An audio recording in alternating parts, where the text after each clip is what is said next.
சுகாதார அமைச்சின் ஏற்பாட்டில் யாழ் போதனா வைத்தியசாலையில் என்பு மற்றும் மாற்று சத்திர சிகிச்சை நிலையத்தினை திறந்து வைக்கும் நிகழ்வு மற்றும் இயந்திர கருவிகள் உபகரணங்களை கையளிக்கும் நிகழ்வு இன்று யாழ்ப்பாணம் போதனா வைத்தியசாலையின் பணிப்பாளர் வைத்திய கலாநிதி சத்தியமூர்த்தி தலைமையில் நடைபெற்றது.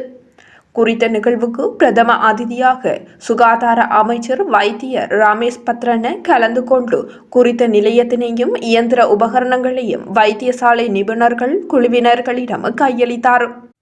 பின்னர் சுகாதார அமைச்சர் வைத்தியர் ரமேஷ் பத்ரன தலைமையிலான குழுவினர்கள் யாழ் போதனா வைத்தியசாலையின் கண் சிகிச்சை நிலையம் சத்திர சிகிச்சை நிலையத்தினையும் பார்வையிட்டதுடன் நோயாளர்களின் நலன் தொடர்பில் கவனம் செலுத்தினர்.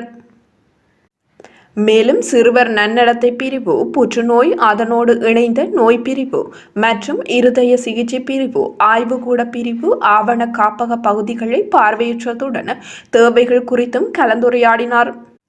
குறித்த நிகழ்வில் சுகாதார அமைச்சின் செயலாளர் வைத்தியர் PG மஹிபாலஹேரத், விசேட வைத்திய நிபுணர் வைத்தியர் அசேல குணவர்த்தன, நாடாளுமன்ற உறுப்பினர் அங்கஜன் ராமநாதன் மற்றும் வைத்திய நிபுணர்கள், செயலாளர்கள், தாதிமார்கள் என பலரும் கலந்து கொண்டனர்.